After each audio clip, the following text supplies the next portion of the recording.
Si és la primera volta que accedixes a Voilà, fes-ho amb les teues credencials d'accés a UACloud i trobaràs que tens permís en la part superior, en un menú, en diferents pàgines. Pot ser només en tens en una, pot ser en tens en diverses.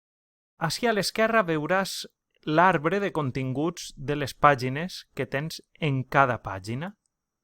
Per exemple, jo tinc ací en el servei d'informàtica diversos subapartats. Segons el subapartat, m'apareixeran ací unes pàgines o unes altres. En aquest cas, estic en el servei d'informàtica general, en la part principal, i tinc aquestes pàgines. La interfície del Voilà és bastant intuïtiva. Si tenim esta pestanya activada, veiem les pàgines web que tenim. En canvi, si tenim esta pestanya activada, el que veiem són les imatges que tenim. Atenció, perquè per una banda van les webs i per una altra les imatges. I si fem en esta pestanya, tenim els documents que podem penjar en Voilà. Per tant, són 3 entorns diferents per a 3 continguts diferents. Pàgines web, imatges i fitxers. El quart és configuració, però com a regla general això no ho tocareu. En qualsevol de les 3 pestanyes sempre tindreu una part esquerra en què teniu l'arbre de contingut i en la part dreta teniu què hi ha dins de cada carpeta.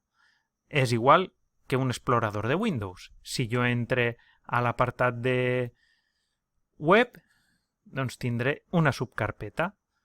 Si entre dins de la subcarpeta, tindré els diversos continguts d'aquesta carpeta, en aquest cas, diversos fitxers. En web funciona igual, en imatges funciona igual. No té pèrdua. També és important veure un altre apartat. Des d'ací busquem i des d'esta barra d'eines podem fer diferents operacions. Creació de nova pàgina, si estem en la pàgina. Si estem en imatges, creació de nova imatge. Si estem en document, creació de nou document. Sempre són les mateixes operacions.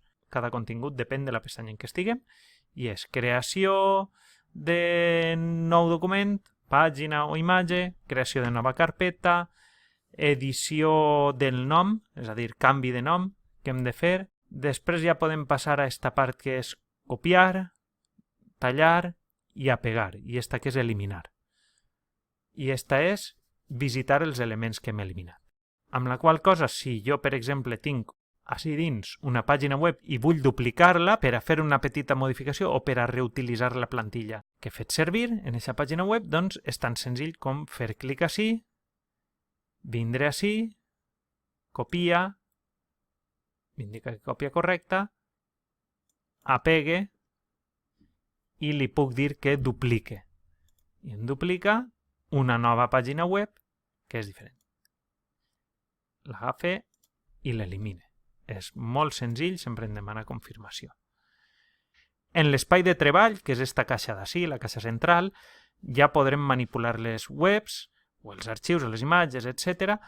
I hem de veure que tenim algunes icones que són importants. Per exemple, una pàgina la puc ocultar o no a la vista en web simplement amb la bombeta. Així està visible. Si faig clic i apague la bombeta, esta pàgina deixa de ser visible per a la gent que accedisca a la web.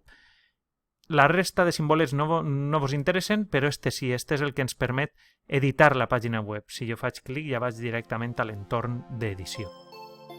I aquesta és més o menys la vista bàsica del Voilà.